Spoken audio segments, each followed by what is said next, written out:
If you're watching this, it's probably because A, you have not yet navigated or found a burial chamber, or B, you are having trouble finding the marker for the altar. Well, you've come to the right place.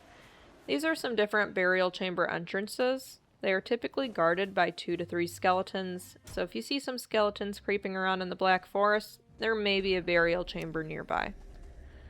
I like to place some fires when I start.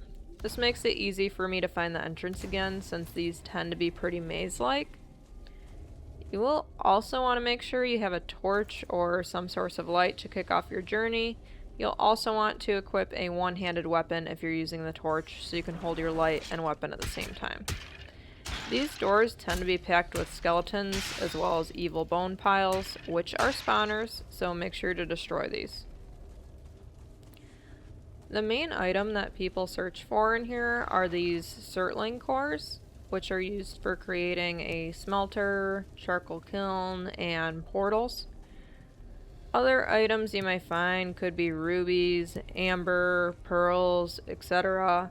These can be sold to a trader for coins, so make sure you hang on to these items.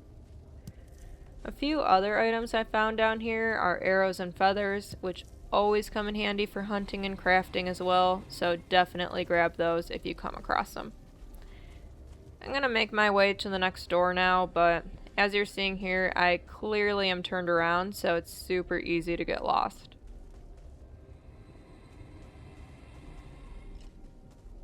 But anyway, here's another door. Let's go this way though and make sure nothing's lurking. Ah, we have one of those ghost skeleton looking things. These are a bit of a pain to take out, so if you come across one of these or too many enemies, I suggest to backtrack and don't let yourself get overwhelmed.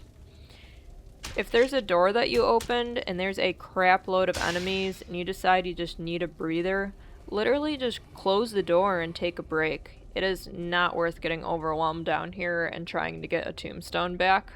I can promise you that. One other thing you might see down here are these little yellow glowing mushrooms. You can eat these straight up. I don't think there's a recipe that these are really used for though. I do know that they are used in one of the meads. I believe it's a stamina mead, but don't quote me on that. But while we're on the topic of food, let's talk about how important it is to make sure that your character has a full belly. As you can see in the bottom left-hand corner, I have all health-related foods currently. You can do a mix of health and stamina, but I did high health foods because I am just charging all of the enemies and I'm just using a crappy wooden club, so I wanted to make sure that I had enough health, especially if I was getting hit non-stop by skeletons like that.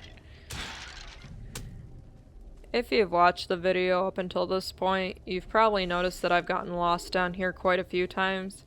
I did want to mention that one strategy that is pretty effective if you're going to be doing a ton of burial chambers is to choose a side, either left or right upon entering.